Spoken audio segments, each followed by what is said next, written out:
Chhattisgarh weekly में आप सभी का स्वागत है। आइए सुनते हैं इस सप्ताह की प्रमुख खबरें। आंगनबाड़ी कार्यकर्ताओं और सहायिकाओं को मिली बड़ी सौगात। राज्य सरकार द्वारा आंगनबाड़ी कार्यकर्ताओं की सेवानिवृत्ति की आयु 62 से बढ़ाकर 65 वर्ष कर दी गई है। इसके अलावा कार्यकर्ता के 50% रिक्त पदों पर आंगनबाड़ी सहायिकाओं की भर्ती की जाएगी।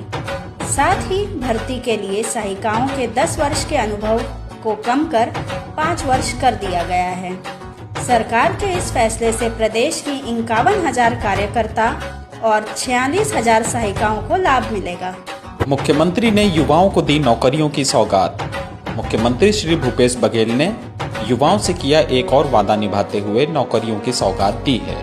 मुख्यमंत्री के निर्देश पर कृषि विभाग में 558 पदों पर सीधी भर्ती निकाली गई है।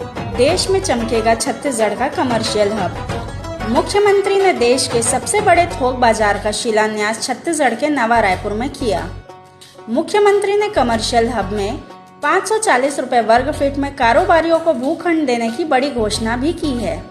मुख्यमंत्री ने इसके अलावा एरोसिटी और शहीद स्मारक निर्माण की आधारशिला रखी है। मुख्यमंत्री ने छत्तीसगढ़ राज्य कृषि विपणन बोर्ड के नए कार्यालय का किया लोकार्पण।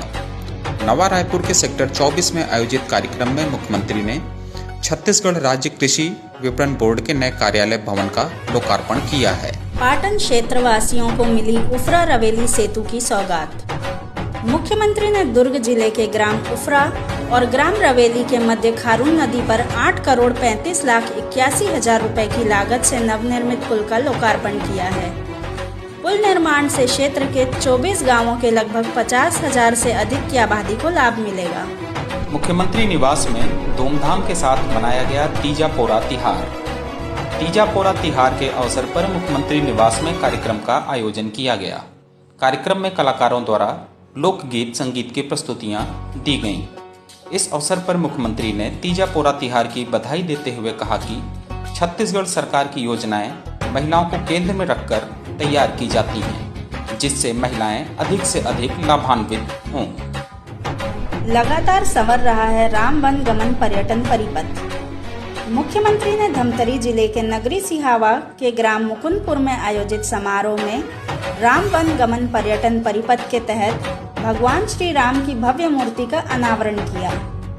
इस अवसर पर मुख्यमंत्री ने 9 करोड़ 61 लाख रुपए की लागत के विभिन्न विकास कार्यों का भी लोकार्पण किया है।